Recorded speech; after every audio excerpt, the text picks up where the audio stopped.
बुद्धत्व को मैं सत सत नमन करता हूँ और आज की भगवान बुद्ध की कथा को आगे बढ़ाता हूँ। सभी श्रोता जो हमारी आवाज़ को सुन रहे हों, ये लाइव प्रसारित हो रहा है।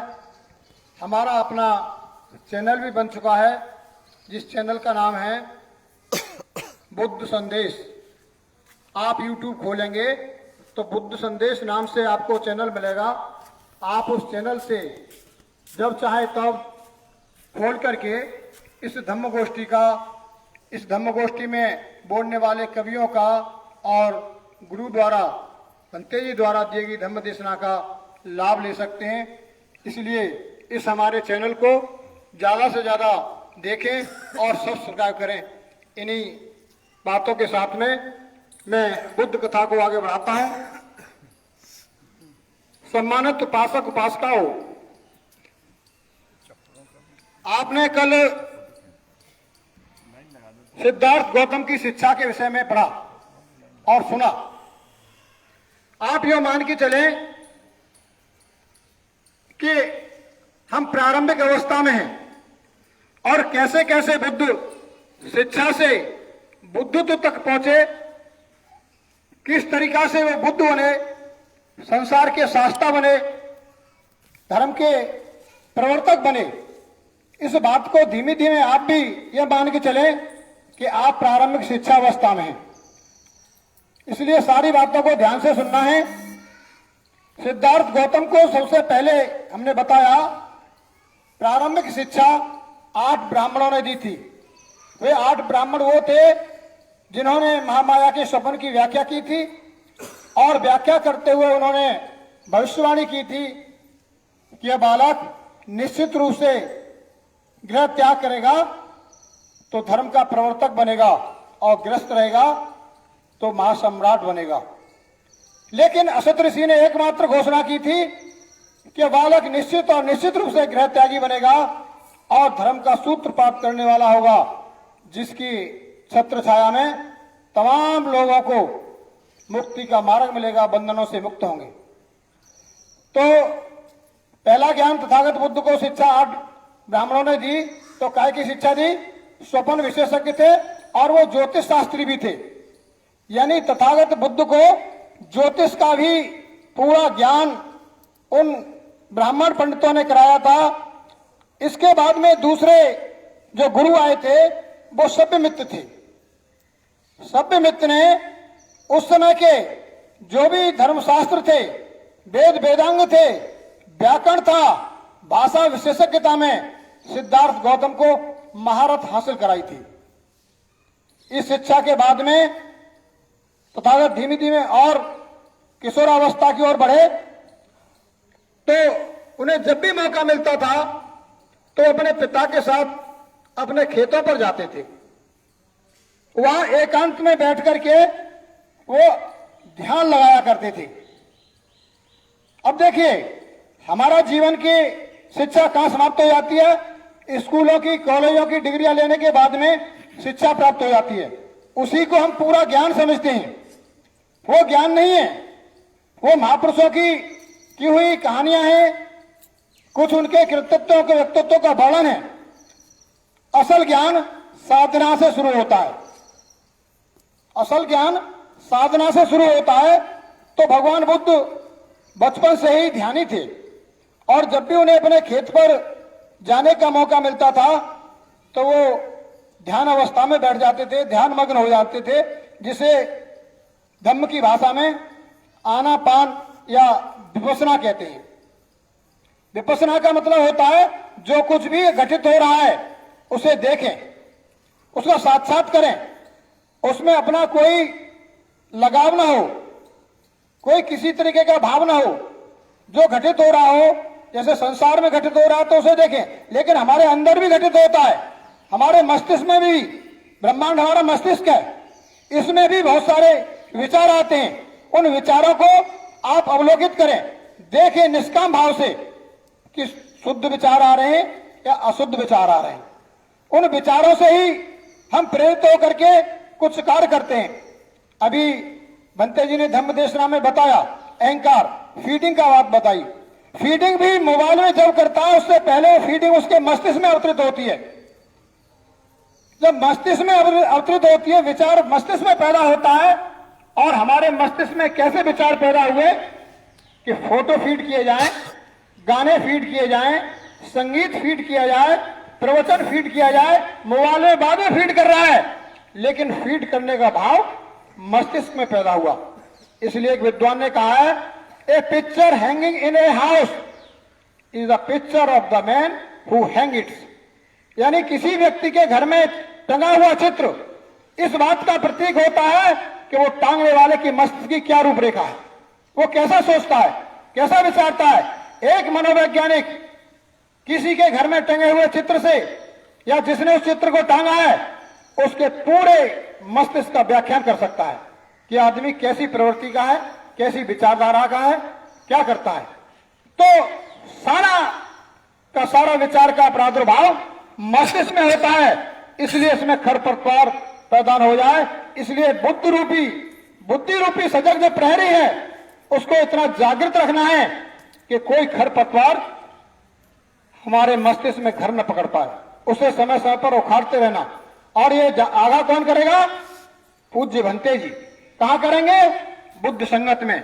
इसलिए आप बुद्ध संगत में आते रहें, आपके मन मस्तिष्क में कोई खरपतवार पैदा न हो, आप सजग रहें, आप जागृत रहें, तो खरपतवार को नष्ट करके आपकी लहलाती हुई फसल, आपका बुद्धत्व चरम उत्कर्ष को प्राप्त होगा, आप बुद्ध अवस्था को प्राप्त होंगे। यह भगवान बुद्ध का संदेश देता है। इसलिए सम्मानित उपासक उपासिकाओं, जब उनका ध्यान नहीं लगता था खेती बाड़ी के काम के साथ साथ उन जो वेद शास्त्र सिखाए गए थे उनमें उनका ज्यादा ध्यान नहीं लगता था। सीख तो लिया था, लेकिन वो ध्यान की ओर ज्यादा अग्रसर थे, क्योंकि वो पूर्णता को प्राप्त करना चाहते थे। उनके मानसिक विकास के लिए सभी प्रकार की शिक्षाएं तो दी जा रही थी, किंतु उसे एक क्षत्रिय योग्य सैनिक प्रशिक्षण प्रदान करने में भी कोई कसर नहीं छोड़ी जा रही थी। क्योंकि राजा शुद्धोधन का ऋषि असत्य की वो भविष्यवाणी पीछा कर रही थी कि अगर राजकुमार को राजभोग में नहीं रोका गया तो निश्चित रूप से एक गृह त्यागी होगा। अब चूंकि राजा सांसारिक थे, उन्हें राजपाट से मोह था, यश और वैभव से लगाव था, लेकिन असत ऋषि ने कहा यह संसारिक भोगों में कोई रुचि नहीं लेगा, ये गृह त्यागी बनेगा, ये विश्व का शास्त्र बनेगा, लोक कल्याण कारक सिद्ध होगा, एक पवित्र धर्म का सूत्रपात करेगा। यह भविष्यवाणी पीछा कर रही थी। इसलिए राजा ने सोचा कि शायद इसे जो एक राजा के जो कर्तव्य होते हैं, जो एक क्षत्रिय के कर्तव्य होते हैं, जो क्षत्रिय की शिक्षा होती है वो भी दी जाए। और वो शिक्षा क्या थी? रण कौशल की शिक्षा, अस्त्र शस्त्रों का चलाना, उनका अभ्यास कराना, उनका शिक्षण और प्रशिक्षण देना।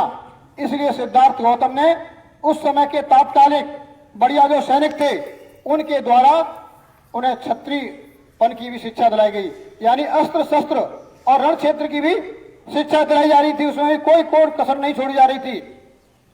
शुद्धोधन को इस बात का पूरा ध्यान था कि कहीं ऐसी गलती न हो पाए कि सिद्धार्थ में मानसिक गुणों का तो विकास हो जाए लेकिन पौरुष में पिछड़ जाए, यानी कहीं रण क्षेत्र में, कहीं वीरत्व में, कहीं छत्रापन में पिछड़ न जाए। इसलिए पूर्ण रूप से उसे अस्त्र शस्त्रों का अभ्यास कराया जा रहा था और सिद्धार्थ गौतम उसमें भी महारत हासिल कर रहे थे। सिद्धार्थ स्वभाव से कारुणिक यह पसंद नहीं करता था कि एक आदमी दूसरे आदमी का शोषण करे, यानी उन्हें महाकारुणिक क्यों कहा जाता है? महाकारुणिक इसलिए कहा जाता है कि वो किसी की द्वारा किसी को सताते हुए, किसी की बदहाली किसी आदमी के द्वारा पैदा करने पर उन्हें पसंद नहीं थी, उन्हें दया आती थी इस बात पर, इसलिए उन्हें महाकारुणिक कहा गया। एक बार वो अपने कुछ मित्रों सहित अपने पिता के खेत पर गए। वहां उसने देखा कि मजदूर खेत जोत रहे हैं, बांध बांध रहे हैं, पेड़ काट रहे हैं, किंतु तपती धूप में उनके तन पर कपड़े नहीं हैं। यानी खेतों पर जो मजदूर कार्य कर रहे थे उनके तन लटे, कपड़े फटे थे, तपती धूप में थे और श्रम कर रहे थे तो सिद्धार्थ गौतम उन पर कड़वा आई कि इनकी बदहाली क्यों?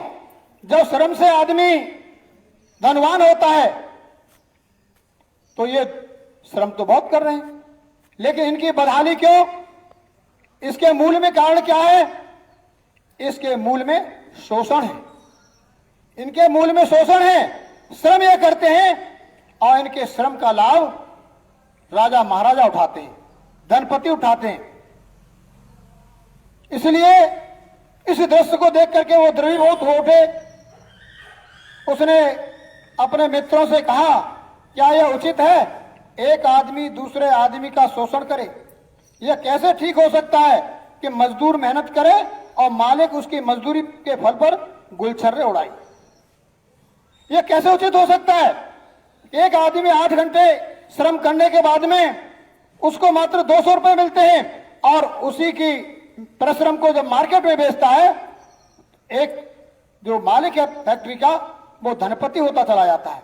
उसके अंदर एक करुणा दया नहीं आती कि मुझे भी अपनी आवश्यकता अनुसार रखा जाए, बाकी मैं मजदूरों की मजदूरी भी बढ़ा दूं ताकि इनके भी बच्चों का भला हो, इनका भी मतलब जो है विकास हो। लेकिन उसकी धन की भूख आपके शोषण पर शोषण करती जाती है। इसलिए श्रमिकों की बदहाली होती है, उनकी पीढ़ी दर पीढ़ी मजदूरी करने के लिए और विपन्नता में, गरीबी में जीवन जीने के लिए मजबूर होती है। और उधर उसकी धन की पिपासा, उसकी धन की अभिलाषा, उसका लालच, फैक्ट्री के बाद फैक्ट्री, फैक्ट्री के बाद फैक्ट्री, धन में कीर्तिमान स्थापित करता चला जाता है।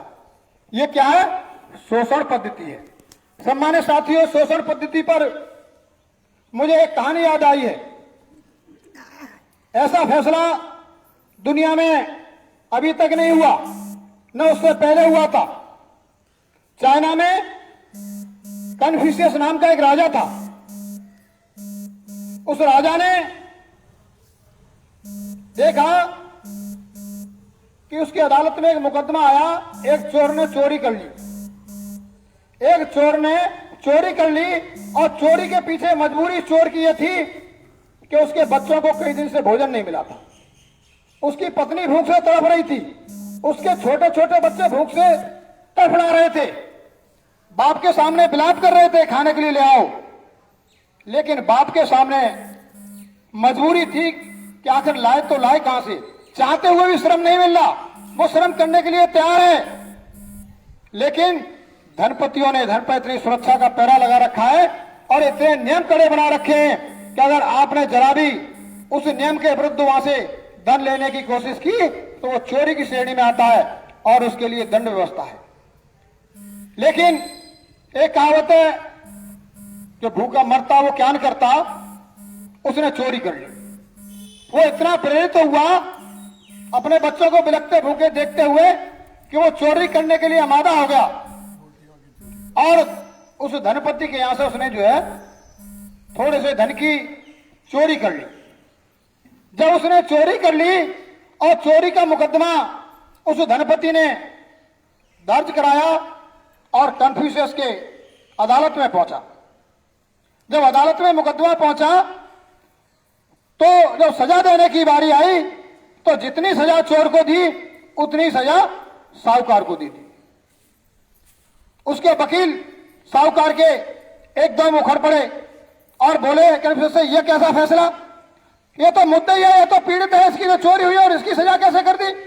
सजा तो अब तक चोरों की होती आई है, चोरी इसने की है। तो सम्मानित साथियों, इस कन्फ्यूशियस का क्या कहना था? उन्होंने न्याय की परिभाषा क्या की? ये इसने चोरी की है, इसने नियम का उल्लंघन किया है, कानून का उल्लंघन किया है, इसलिए दंड का भागी है। लेकिन इतनी विपन्नता, इतनी भुखमरी, इतनी बेबसी लोगों के सामने पैदा की है, ये इस पूंजीपति ने की है।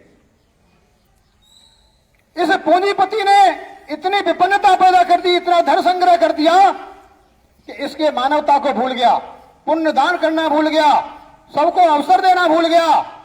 इसलिए यह भी कम दोषी नहीं है जो धन संचय करके इसने विपन्नता पैदा कर दी, असमानता पैदा कर दी, जिसके लिए उसे चोरी के लिए मजबूर होना पड़ा। सम्मानित साथियों, इसके बाद में अभी तक ऐसा फैसला नहीं हुआ, पूंजीपतियों के हक में होता जा रहा है। ये हालात आज देश भारत के अंदर भी हैं। लोग भुखमरी के कगार पर हैं, आत्महत्या करने के लिए मजबूर हैं, बच्चों की फीस देने के लिए अभिभावक मजबूर हैं, पेट नहीं भर पा रहे और चाहते हुए भी काम नहीं मिल पा रहा। और इधर देश के अंदर पूंजी पे पूंजी बढ़ती चली आ रही है। सरकार तो छोड़िए, सरकार से ज्यादा निजी उद्योगपति इतने धनवान होते जा रहे हैं कि सरकार के विभागों को खरीदने के लिए तैयार हैं। आखिर ये धन की भूख कहां पहुंचाएगी? क्या ये लोगों की भूख को मिटा पाएगी? गरीबों को क्या उन्हें अपराध करने से रोक पाएगी? ये राजा का कर्तव्य है कि वो संतुलन बना के चले, वो मध्यम मार्ग बनाकर चले। अगर ये बात नहीं मानी गई तो देश के अंदर अराजकता का माहौल पैदा हो सकता है। इसलिए मैं तो इस मंच के माध्यम से जो भी सरकार में बैठे हुए हैं वो भगवान बुद्ध की इस बात को ध्यान में रखें कि मध्यम मार्ग अपनाएं। मध्यम मार्ग ही लोक कल्याणकारी है। हम इस बात के विरोधी नहीं कि धनपति नहीं होना चाहिए, बड़े उद्योगपति भी होने चाहिए, लेकिन देश के अंदर भुखमरी, लाचारी और बेबसी लोगों के सामने पैदा नहीं होनी चाहिए, अन्यथा एक कुशल शासक नहीं माना जा सकता। इसी बात के साथ में मैं अपनी बात को यहीं विराम दूंगा और अपनी वाणी को समाप्त करते हुए जय भीम, नमो बुद्धाय। एक बार दोबारा वही बात रिपीट करो। और एक बार पुनः मैं अपने श्रोताओं से अनुरोध करूंगा कि हमारा यह लाइव प्रोग्राम के साथ साथ हमारा बुद्ध संदेश नाम से यूट्यूब चैनल बन चुका है। आप यूट्यूब चैनल पर हमारे धम्मदेशना, हमारे प्रवचनों को सुन सकते हैं और साथ ही साथ उसे सब्सक्राइब करना ना भूलें, उसे ज्यादा से ज्यादा फॉरवर्ड करें ताकि बहुसंख्यक समाज, बहुजन समाज भगवान बुद्ध और उनके धम्म से लाभान्वित हो सके। जय भीम, नमो बुद्धाय।